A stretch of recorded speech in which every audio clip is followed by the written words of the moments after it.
अस्सलामु अलैकुम वरहमतुल्लाहि वबरकातुहू। बदर, जंग बदर, ग़ज़वा बदर, फ़तह मक्का, यौम फ़ुरक़ान, जंग बदर। सबसे पहले तो हम इस लफ्ज़ बदर को समझेंगे कि ये बदर है क्या। बदर के बा पर फ़तह है और दाल साकिन है और रा पर तनवीन है। तो लुग़त के एतबार से इसका मादा जो है, इसमें इम्तिला और भरने के मानी पाए जाते हैं। भरना, ठीक है, जैसे भरी हुई कोई चीज़ का होना। ग़ुलाम बदर, ग़ुलाम बदर कहते हैं गोश्त से भरा हुआ हट्टा कट्टा नौजवान।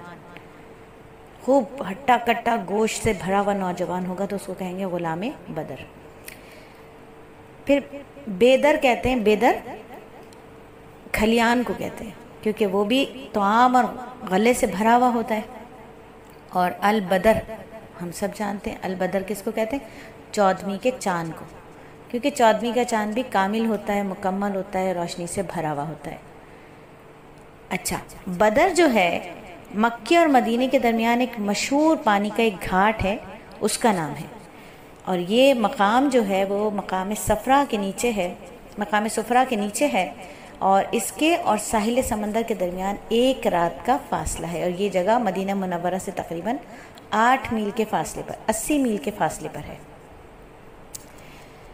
अच्छा, ये जगह जो है एक शख्स के नाम से भी मंसूब है। ये जगह और ये कुनबा, ये कुआं एक शख्स के नाम से मंसूब है और उस शख्स का नाम था बदर बिन कुरैश। उसके बाप का नाम कुरैश से मंसूब हुआ क्योंकि वो शख्स ताजिर था और जब भी आता था तो लोग कहते थे कुरैश का काफ़िला आ गया, कुरैश का काफ़िला आ गया। तो सब अहले मक्का कुरैश के नाम से उसको मौसूम हो गए। इस शख्स का बेटा था जिसका नाम था बदर। ये जगह और कुआं उसी बदर नामी शख्स की तरफ मंसूब है। और इसी जगह वो मुक़द्दस जंग लड़ी गई जिससे इस्लाम और कुफ्र में हमेशा के लिए हद फासिल कायम हो गई। तो ये है वो बदर। मकाम बदर किस नाम से मंसूब है, किसके नाम से मंसूब है और बदर के लग़वी मानी क्या होते हैं।